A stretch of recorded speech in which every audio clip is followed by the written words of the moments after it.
beautiful souls. Today we're going to be talking about how you talk yourself out of big goals. So this is a really exciting topic for me to talk about because right now I have a big goal. I have a 4-week course that I'm starting this Saturday, and I'm looking for 5 courageous women to take on this journey with me. And we're going to be working on ourselves. We're going to be discovering our values. We're going to be taking aligned action and having live mindset shifts. So I'm super excited for this. If you're interested in that, the link to secure your spot is in the comments below. Hurry because the spots are filling up fast. But let's talk about big goals now. Big goals that you may have set for yourself. Things that you've never done before. Maybe you're doing it for the first time. How are you talking yourself out of them? There's 4 main ways that we're actually talking ourselves out of the big goals that we've made. Every day we have aspirations. Have you ever felt that feeling where you set yourself a big task, you get super excited about it for about 5 minutes, and then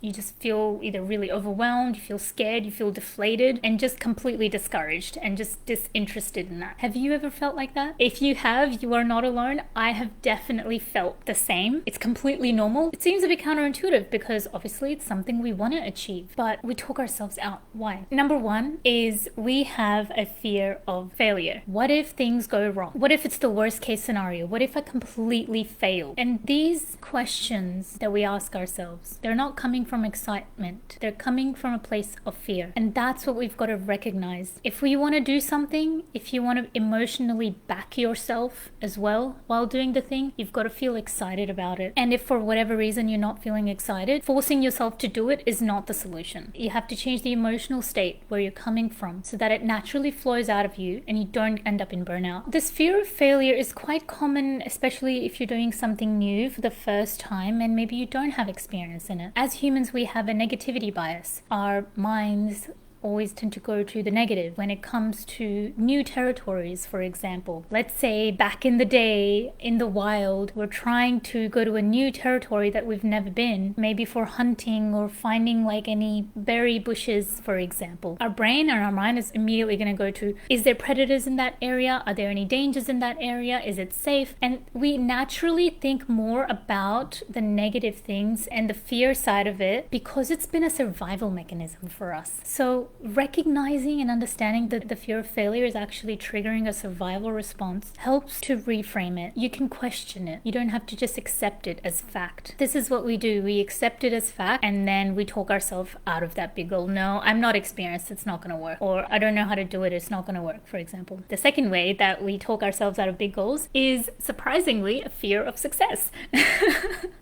And this comes up so often. Fear of success. How could you be afraid of success? That's the best case scenario, right? Nope. This goes back to how we're actually representing success in our minds. For some people, what they've seen when they've seen successful people in their life, they've seen them being stressed, time poor, pushing everyone away. Maybe they don't show up to social events because they're always isolating themselves or overworking. And so what they start to associate success with is being busy, not having enough time, not being able to socialize, and all these negative things. And so what happens is, by default, you start becoming afraid of success because of the way that you represent success in your mind. This is your understanding of success. You don't have a relationship with success that allows you more freedom. And your subconscious is not going to let you go into success because it knows that something is bad for you. You'll constantly end up self-sabotaging and you'll wonder why. You'll think it means something about yourself that you're not disciplined, for example. No, it's because success, it's not an appealing thing in your mind.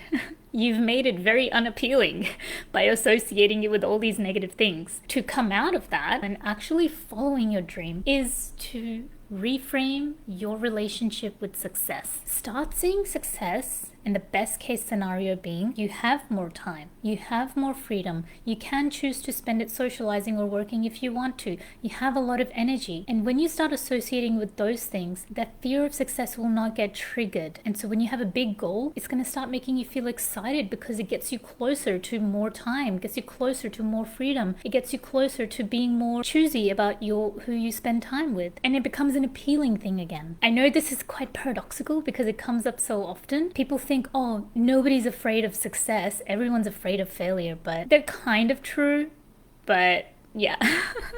The third way that we talk ourselves out of big goals is we stay in a perfectionist mindset. This perfectionist mindset is something, it's so close to me because I've been stuck in this before. And if you're stuck in this, I feel for you. I've been there. I know what it feels like. And it can feel like, oh, I've got high standards for myself, right? It can feel even positive on the surface. When you start looking deeper into it, you're not actually putting high standards on yourself. You're actually limiting yourself.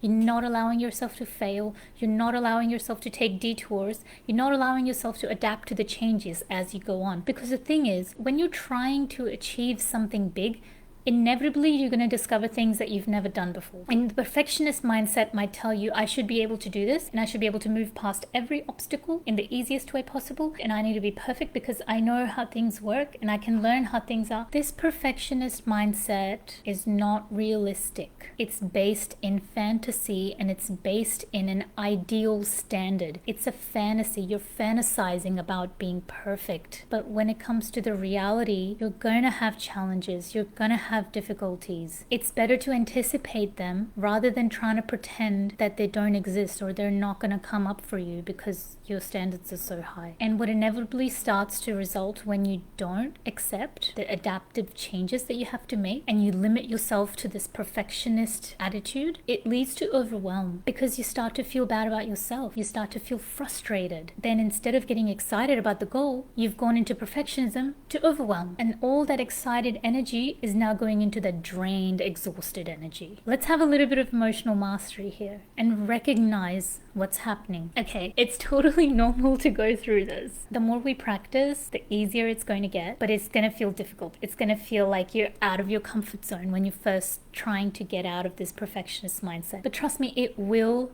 work. And what it's going to allow you to do is have a free-flowing progress. You're going to be able to take detours. Your journey doesn't have to look like a perfect journey. It looks how it looks, and you accept it and you adapt to it and you move forward from it. You don't try to impose your own standards on something that you've never even done before. Like, have some humility.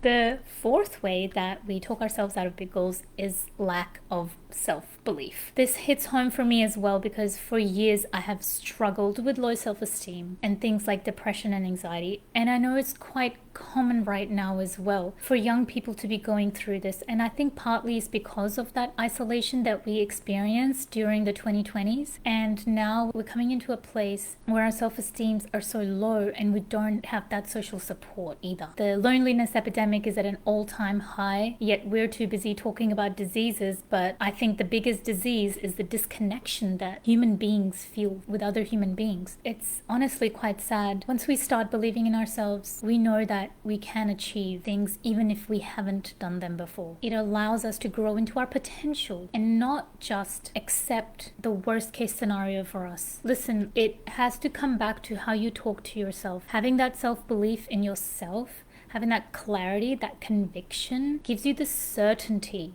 And certainty allows you to maintain an emotional spark that started it all in the first place, and you can sort of sustain it throughout the process because you have that self-belief. Now, the way you develop that self-belief, there's so many different ways. I'd love to know what's your favorite way. For me, it definitely helps to get some validation from someone else and genuinely ask someone else for their feedback. Now, you can say that that's like external validation. Sure, it works temporarily, right? But I also do journaling and self-reflection, and I've also found that that's really powerful too, especially when I'm trying to think about all the things in my life that I have succeeded, that I did take a risk and I did struggle, but then I came out of it stronger. When I start remembering those things, it really helps me to get that self-belief back in myself. Like, you know what, whatever happens, whatever challenge you face, you can figure it out. You don't have to know all the answers, you just have to move through it. So I really hope this was beneficial for you. If you're interested in continuing to work on yourself, you want to build your self-belief, you want to discover what your values are, you want to start taking aligned action and get out of your own way. Before Doubt Wins is my 4-week course that's